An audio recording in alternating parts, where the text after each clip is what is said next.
Hello and welcome to episode 46 of Talking Shit About.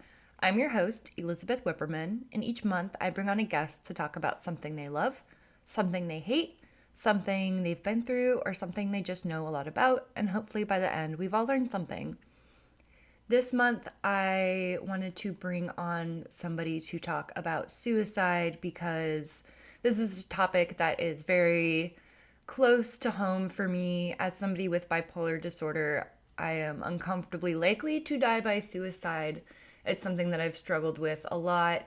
And I also know this firsthand because my dad was diagnosed bipolar and he died by suicide in 2013. So it's really important to me to normalize these conversations and really, again, just normalize the feeling, normalize talking about it, normalize getting help. This episode, I wanted to make it as non activating as possible so we don't talk about warning signs, methods, anything like that. This is just a conversation about the work that Amanda does in the Suicide Prevention Coalition and different ways you can learn how to help others and even possibly yourself. So, I have some exciting show updates, but I'm going to leave those at the end of the episode because I really just want to get to the content. There will be lots of resources for you to check out in the show notes, but for now, let's go ahead and talk some shit. I was like, what the fuck does that mean? I have friends that are firefighters and I know that they use soap. And she was screaming at me over soup. Fuck this, I am not ever talking to a Scientologist again. These people are all insane. I'm putting my bricks in the dumpsters, motherfuckers. Do you see me, bitches? I'm throwing my bricks. And he's just like chucking bricks. Hello, everyone. Welcome to Talking Shit About. I'm here today with Amanda Ferrat, and we are going to be talking about a heavy topic, which is suicide. Amanda, welcome. I know you wear many hats, so I'm going to let you introduce yourself and share anything you'd like the listeners to know about you. Yeah, well, first, thanks for having me. And yes, I like to wear a lot of hats. I like to keep myself very busy. And a lot of the hats I wear, unfortunately, don't help pay the bills, but that's okay. Because I absolutely love all that I do. So, first and foremost, I am an advanced EFT, which stands for Emotional Freedom Techniques tapping practitioner and wellness counselor. So, I have a private business where I help folks with all things kind of emotional and mental health related. And then I am the lead of the Tillamook County Suicide Prevention Coalition. And I'm also a co-founder of a community-based organization that focuses on diversity, equity, inclusion, accessibility, kind of things for our community, specifically around the LGBTQIA 2+, Two-Spirit Plus community. And so, those are kind of the big hats I wear. I'm also on our local school board, and I'm going to be running to keep that seat. So yeah, just lots of things going on in my life, but my big passion is definitely suicide prevention and postvention work. And I'm excited to be talking about that here today. Yeah, so that's a good segue. So we'll talk about the coalition as well, but I'd like to hear as much as you're comfortable sharing kind of your personal relationship to the topic and how you eventually got into the coalition. Yeah. So I was actually born a suicide loss survivor. And what that means is that my Uncle Randy died by suicide as a teenager before I was ever born. And when I was a kid, I would go to my grandparents' house and his pictures were still up. His name, they called him Randy. My nickname was Mandy, and my grandma would mix up those names all the time. So I knew there was this person, right, that had existed, but was no longer there. And of course, kids are curious, right? And the one thing that my family was honest about is that, Randy had died by suicide. And there wasn't much more given than that. But my dad did sit us down. I do remember being sat down at quite a young age before I was even in the double digits. And my dad talked to us about, suicide is never the final option. He's like, there's always other options. It's not, don't ever feel like that's the choice you have to make. But that was it. There was no more talking about our emotions, no more talking about mental health. I was born into a farming and ranching families where it was very much, you pull yourself up by your bootstraps. And if you're crying, I'll give you something to cry about, kind of Mm-hmm. mentality. And So I was told, suicide isn't an option. That's not something you do, but we're not going to let you have any space to talk about or be an emotional being. And, for those that do like astrology, I am a Cancer sun with a Scorpio moon. I am an emotional being. And so here I am growing up in this family that tells me, suicide isn't an option. So basically keep your mental health, and emotions to yourself, but, figure it out kind of thing. Mm-hmm. And so, of course, I turn out to be quite the emotional being that I am. And there's stressors and things happening in my life as a kid. My dad had his moments where he wasn't always the nicest guy. And part of that was, his stress levels and generational inherited stuff. Right. And so I get to junior high. We'd moved from the tiny town that I lived in and where I knew everybody and could walk to school, and everything felt safe. And my grandparents were 20 minutes away, both sets of grandparents and cousins and all these things. And we moved to a big city in Montana. And now we are riding buses to school and we're so far away and our parents are both busy. We can't do extracurriculars, right? So that isolation sets in. And for the first time in my life, I'm experiencing cliques and bullying, whereas I'd been in a small town and everybody was friends with everybody. And as a developing adolescent, that's not good for your mental health. And so I started to experience my own stuff coming up. And thank God for Mrs. Roselle. She was my middle school counselor. She was a lifesaver and she kind of helped me get through some of those rough years. And then I had a friend who actually attempted suicide. And that was a kind of a wake up call at 13. Um, and that's kind of, I think, probably where my advocacy started, because I jumped in and was all on board with supporting this peer and then kind of became the friend that was the go-to friend for support. And, but continued to kind of have my struggles here and there, but I would, get connected to a therapist or do what I could do to get support. Same thing in college. And at that time I was, in a major. Eventually I went through a few majors, but I landed in family science, took a lot of psychology and development courses, knew that I would probably want to do something in the helping fields, or social work fields. And eventually I landed out here in Oregon. I started out in Portland and was doing kind of some social work stuff. I was starting to get my master's of social work. Life happened and that plan changed. And I landed here in Tillamook and I was building my business, and I saw a flyer at the library for a mental health fair. And it was being put on by Janine Krongos, who was our former prevention specialist with Tillamook Family Counseling Center. So I asked if hey, can I come table at this mental health fair for my business? And they were like, yeah, sure.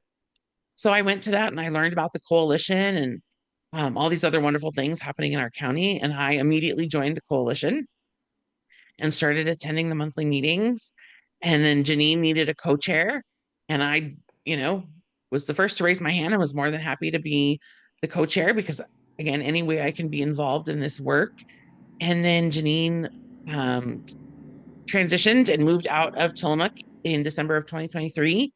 And I stepped into the lead of the coalition at that point and have been the lead ever since, and am really excited about some of the changes that we're making with the coalition, some of the work that we're getting to do, and have just really excited about rural counties in Oregon are some of the places and spaces that are trying to lead the way in suicide prevention and postvention work here in Oregon.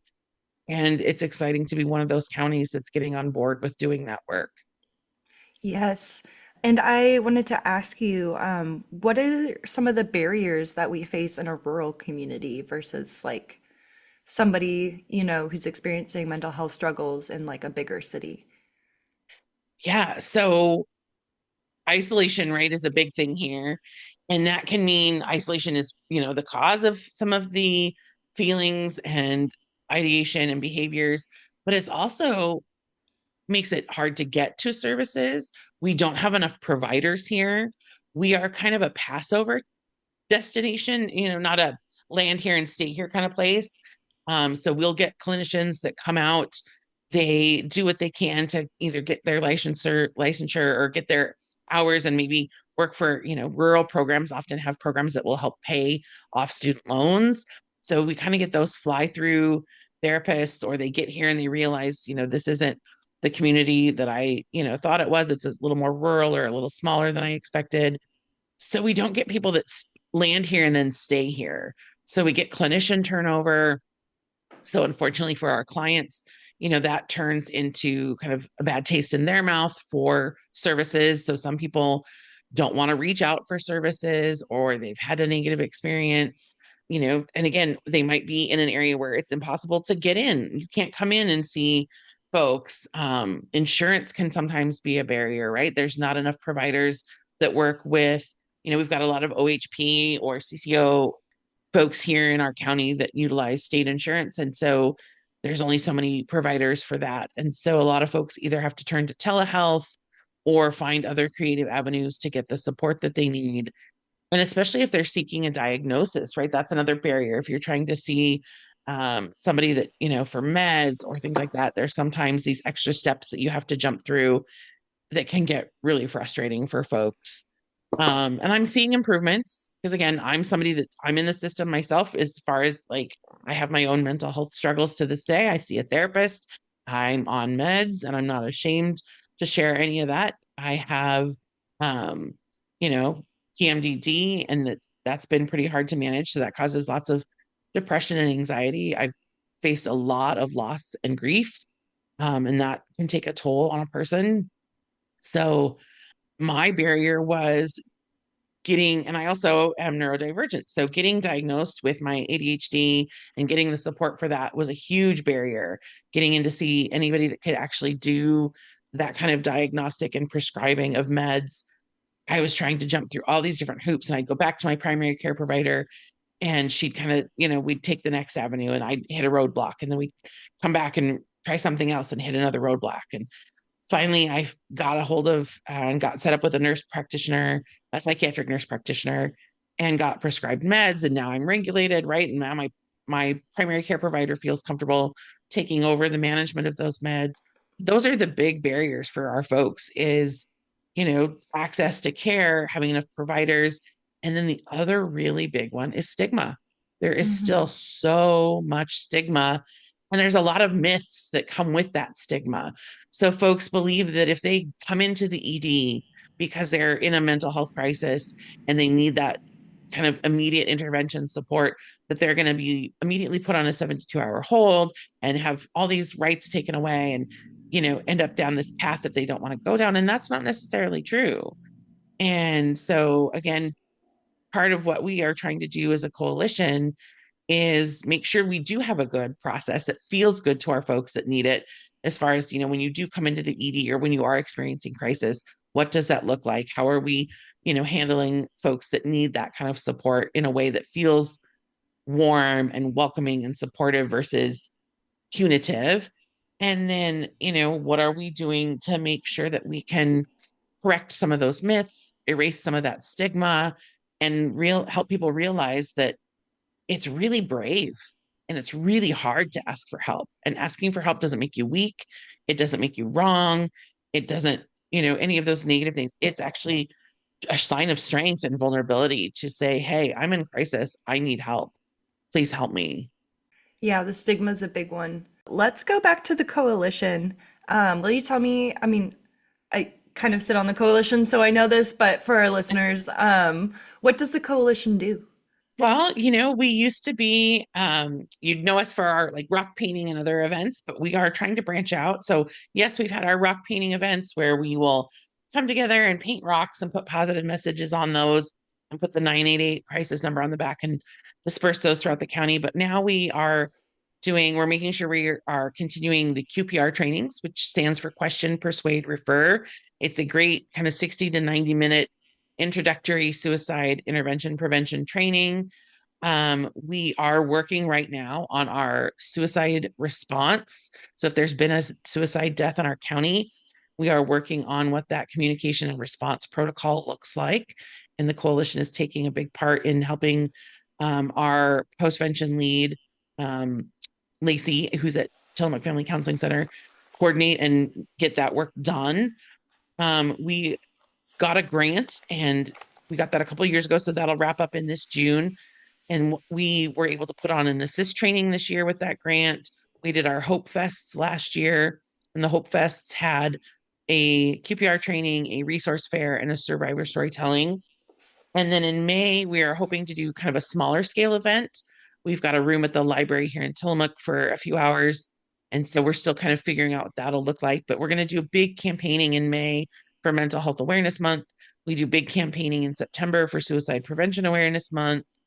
We table at as many events as we can to, get information out there about our crisis supports, like our local crisis number or the 988 national hotline, as well as, signs that people can watch for so that they can keep, people they know and love safe if they are recognizing the signs of suicide. So we just really try to increase awareness, educate, reduce that stigma, and then make sure that there are protocols and things in place and training in place for our county to stay, resourced and ready when we need to either have, crisis intervention or that response after there has been a suicide death. Yeah, one of the big myths about suicide, I think, is that if you talk about it, it's going to give people ideas. But obviously, we're in this coalition and we're talking about it here on the show. So can you elaborate a little bit more on that myth and the truth behind it? Right. So when I became a QPR trainer, they talk about that, right? And they talk about what that goes back to. And it goes back to many, many, many hundreds of years ago where we were kind of, there was that magical thinking, right? So if you put that thought out there, it's going to come to be, right? And so if you plant that seed of suicide or talk about suicide, you're going to be bringing that to fruition because you've put it out there, that kind of magical thinking. So don't speak it into existence, right? And we've learned that instead, talking about suicide reduces stigma. It reduces barriers so that folks, if they are thinking about suicide or if they are struggling, they're like, oh, this person's willing to ask. This person's willing to ask if I'm thinking about these things. Maybe I'm safe to talk about this. Maybe I'm safe to ask for help. So it takes down those barriers, opens up lines of communication. And it has been shown in, the QPR Institute and other folks that do the research that if that person gets that one positive interaction, that one positive intervention, that can be enough to not only save their life that time, but to make it so that they don't ever consider suicide again in the future. And so we found quite the opposite, right? Talking about suicide doesn't plant the idea. Instead, it might erase that from somebody's thinking completely because they now know they have support. They now know they can ask for help. They're not isolated. They're not stigmatized. They instead can say, hey, so-and-so cared enough to ask if I'm thinking about this. I now can open up and talk about it and I can get the help. And I know that there's help when I need it. Are there any other myths that come to mind? I'm trying to think of all the ones that like pop up on our in the QPR training because there's a ton of them. But one of the other myths is it takes a professional, right, to intervene and save a life. And the reality is suicide prevention is everybody's job. Everybody can do suicide prevention. You don't have to be a licensed clinician, a therapist, a counselor. Anybody can get trained in QPR and, get some practice and comfort around asking what I call the S question, right? And other trainings call the S question is, are you thinking about suicide? Are you thinking about killing yourself? And it's, it can be as simple as that to save a life. And so there's a lot of people that think, who am I to intervene? Who am I to help? I'm not a counselor or a therapist. I can't help. So that's another myth where we've shown that, no, absolutely anybody can help save a life. So I think those are kind of the biggest ones that people think, I'm going to put it into their head or I'm not equipped enough to help, right? Those are the things that kind of stop people from having the hard conversations or asking that hard question. Yeah. That's a really great point to bring up because I see that a lot with homelessness as well. People like, oh, I want to help or I want to do this, but I don't have training. It's like you don't have to have any training to go ask somebody how they're doing. Right. You just have to be a compassionate, empathetic human being. Right. So you mentioned QPR. Can you give us kind of a rundown of how that works? Yeah. So like I said, QPR stands for question, persuade, refer. It's a typically 60 to 90-minute training that can be done in person or online. And it walks you through those three parts: question, persuade, refer. So the question part is around getting comfortable and knowing when to ask that S question. Are you thinking about hurting yourself? Are you thinking about killing yourself? Are you thinking about suicide? So we talk about the clues, right, to look for, what types of clues exist, how to identify those, and then how to start asking the question, as well as how not to ask the question. And then in Persuade, we talk about connecting that person to hope, because hope is the antidote to suicide. And so, if finding ways to kind of dig deeper, get a little bit more of that person's story, and find something that you can connect them to that brings them that hope, long enough to get to that third part, which is refer, where you refer them to some sort of support services, whether that's 988, your local crisis support services, taking them to the ED, getting them connected to a counselor or a friend or a family member, whatever that might look like. And we talk through the kind of the levels of referrals and what those can look like and how to kind of manage that. And then we talk a little bit about resistance in there. And everybody that goes through the training, they get the certificate. They also get a little wallet card. So you don't have to memorize this and have it, totally stored away in your brain. You can take your little wallet card that will have some tips. It'll have, you can put your local resource numbers on it. So you've got that in your wallet or in your pocket, handy when you need it. The guide also goes into some of the things that we don't cover in the training a little bit more in depth. So again, you can have those resources and things at your disposal, because we know, right, you might sit through this 60-minute training and you've listened and learned. And then if you're not practicing it, right, if you go 2-3 weeks, 2-3 months before you have to kind of put it to use, things might get a little bit lost. So you've got tools after the training to go back and reference. So yeah, I love QPR as an entry level training. I would love to get everybody in our local county here trained in QPR.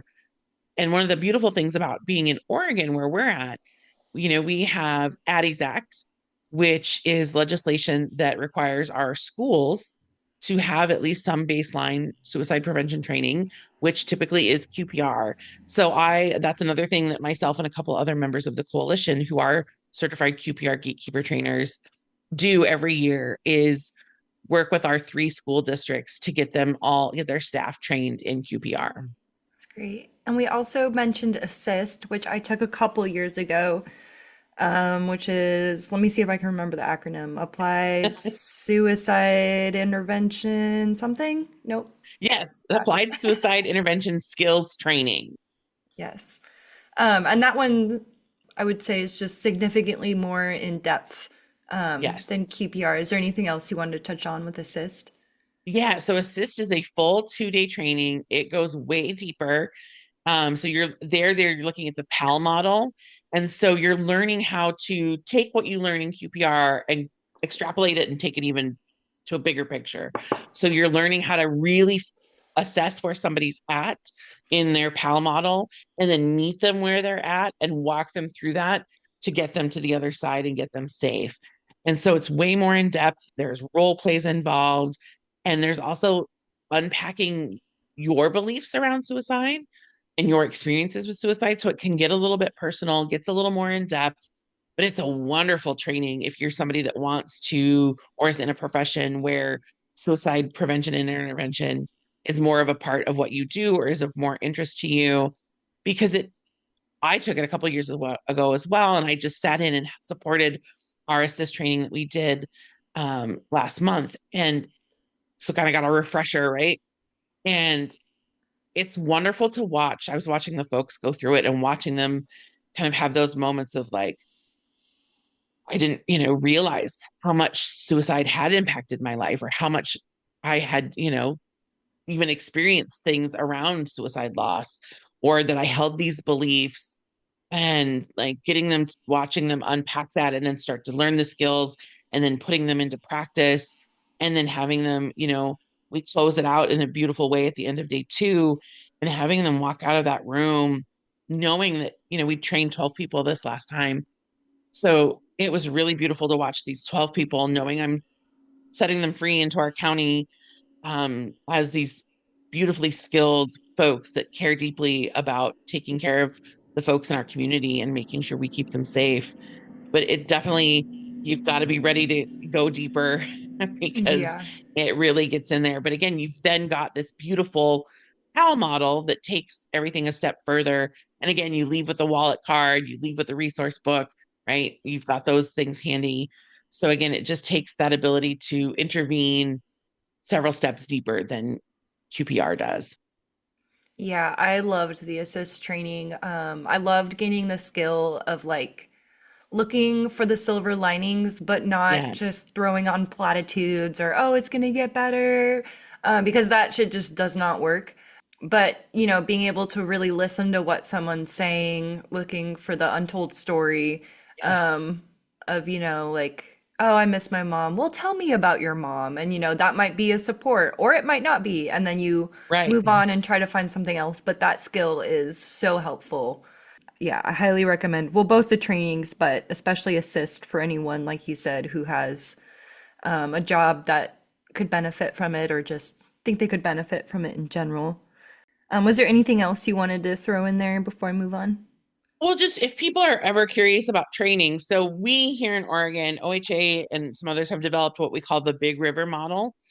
And so the Big River model looks at, we've got people kind of falling into the river. And so we go upstream, right, to see why they're falling into the river. So the upstream part is where we do all the trainings. So if you work with youth, there's Youth Save. If you are more passionate about learning how to intercept lethal means, there's Oregon Calm, right? There's all these different trainings that are kind of the upriver, like let's keep people out of the river, let's keep them safe. And then there's, the crisis intervention is kind of the waterfall. And then postvention is after there's been a suicide death, right? And there's trainings all along that river model. So if you ever are interested or curious, you can just kind of Google the Big River model.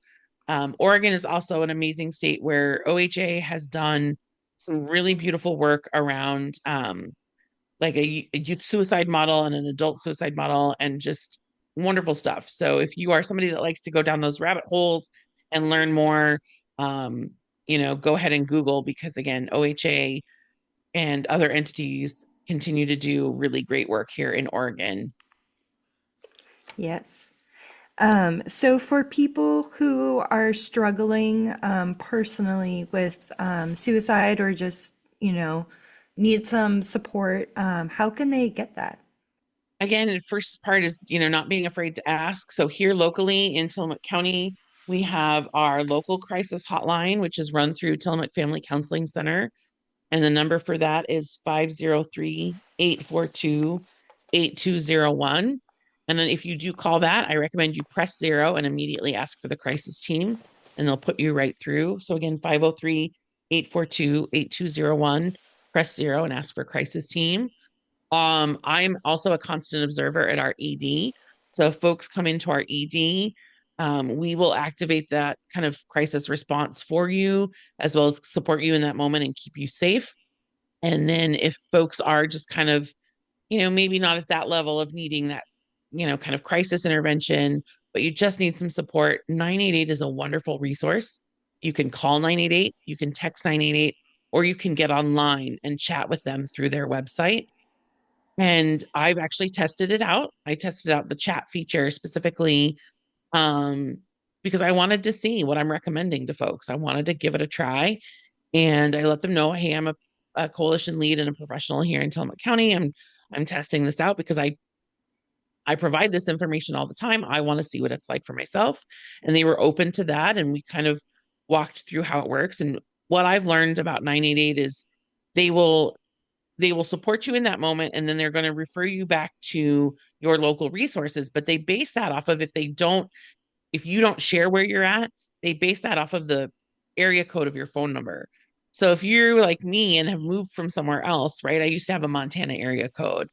Um, so they would have looked at that 406 area code and they might give me Montana resources. So that's one thing that 988 is trying to improve. They don't have the geotagging like 911 does. Um, so they're looking at shifting that or possibly changing that, I believe.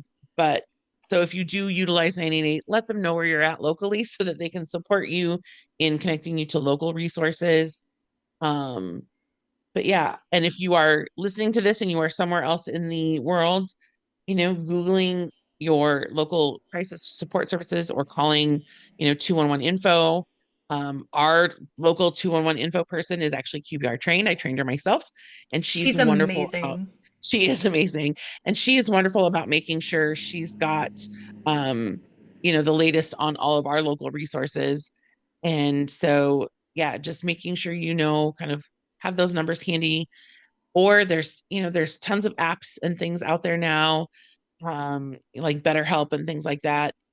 But I think the biggest thing is don't be afraid to ask. If you've got a trusted friend, a trusted family member, you know, faith leader, anything where you can just kind of go and say, "Hey, I'm struggling. I'm having a hard time." Because hopefully, even if they don't know how to help you in that moment, they won't hesitate to connect you to somebody that does.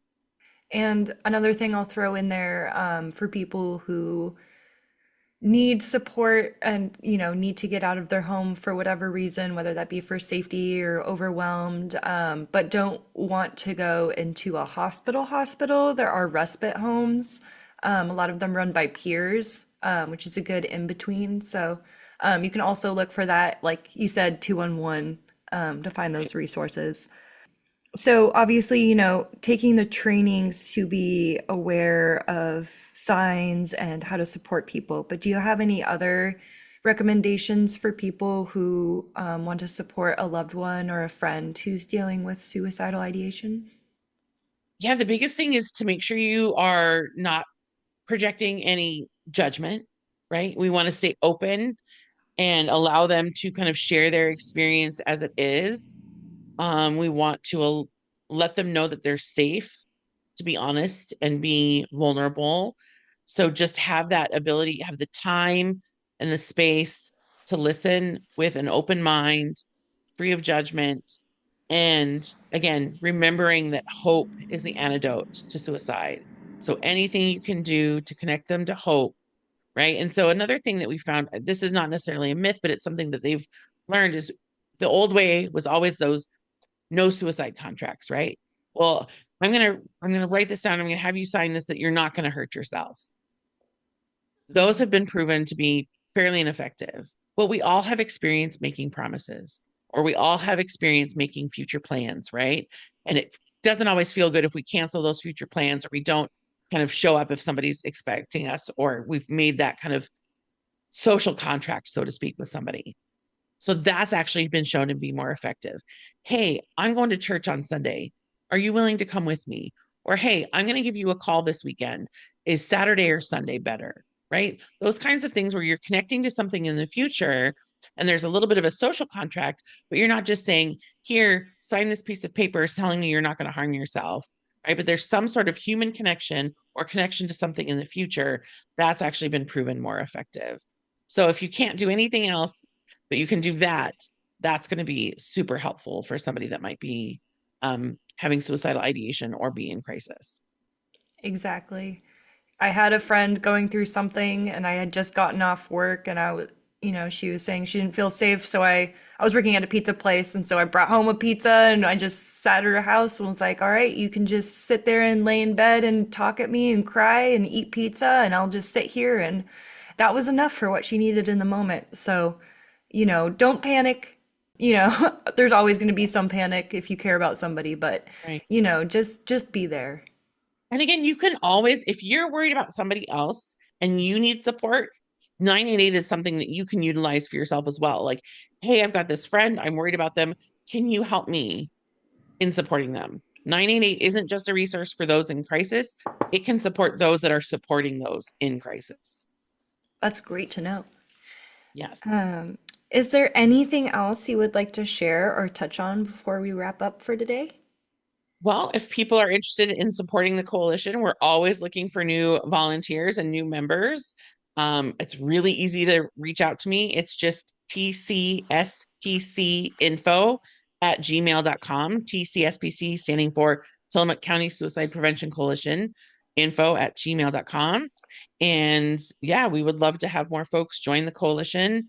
We're always looking for those that have lived experience to be a voice at the table and help us do the work that we're doing. And or if you guys just have questions, again, tcspcinfo@gmail.com. I'm happy to help people however I can. Awesome. And then I wanted to give you the option too to plug any of your personal stuff if you wanted to, like your EFT. Yeah. So I am a emotional freedom techniques tapping practitioner. I typically work with women especially who have marginalized identities or have experienced kind of that oldest daughter syndrome, right? So we've got a lot of that patriarchal programming and pressure on us to perform at a stressful higher level often. And so I just help folks with grief, trauma, depression, anxiety, reworking old patterns of thinking or limiting beliefs, unpacking patriarchal programming. And my books are open. I can't bill insurance is the only bummer, but I do, work with folks the best I can. I have several packages available. So if folks are wanting to see if that would be a good fit for what they're needing for support, you can look up my business. It's Value Yourself Counseling. And I'm both on Facebook and Instagram. So again, just Amanda Ferrat, Value Yourself Counseling. And yeah, I would love to support people however I can. I do offer free 30-minute Activate empowerment sessions. So if folks are wanting to, get 30 minutes of Amanda flavored support, as I call it, and see how that feels, they're more than welcome to sign up for one of those. Awesome. Thank you so much, Amanda, for coming on the show and being such an asset to our little community.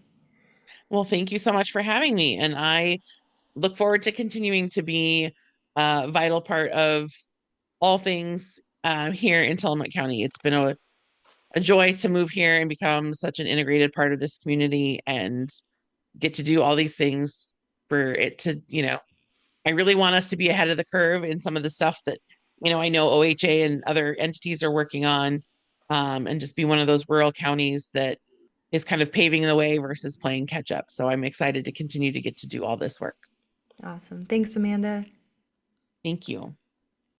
Again, you can check out the show notes for more resources. And thank you again, Amanda, for coming on and having this conversation and for all the work that you do. So, dear listeners, I wanted to let you know that we have a Patreon now. Yay, and by we, I mean me, because if you didn't know, this show is recorded and produced, and the art and everything is all me. This is a hobby passion project of mine, and I love it, and I could really use your support in keeping the show going to help pay for subscription costs like Zoom and Canva. And I am in between jobs right now, so I have a lead on a job. I'm not just sitting here fun employed, but I could really use that extra financial support to help, like I said, with those costs. You can check out the Patreon at patreon.com/talkingshitabout. The tier we have right now is just $5 a month, and you get weekly bonus content, early access to some episodes, opportunities to ask questions of guests, and just exclusive content that I'm not going to post anywhere but Patreon. So again, patreon.com/talkingshitabout. And we are also on YouTube now, youtube.com/talkingshitaboutpodcast. I originally had Talking Shit About, but I lost it. It's a long story. Don't ask me. It makes me mad. It was a nightmare to get on YouTube, but I'm on. So you can check it out there. There's no visual content. It's just the audio, but just another way for people to get the content in their ears. And if you have not yet, I could really use your support in the show by subscribing on whatever podcast platforms you use, setting up automatic downloads. That way episodes are automatically downloaded when they come out. You can also like the show, or by like the show, I mean give it a rating. I hope you like the show. You can give it a rating, give it a review, and share episodes that really speak to you on social media. I hate this spiel, but that's the best way to get the podcast out there, and I really want more people to be able to enjoy the wonderful things that my guests have to share. And for those of you who are new to the podcast, that's Marty, the Husky Mix. And with that, I'm going to wrap up this episode. We'll be back again next month. Again, patreon.com/talkingshitabout. And that's Marty signing us out.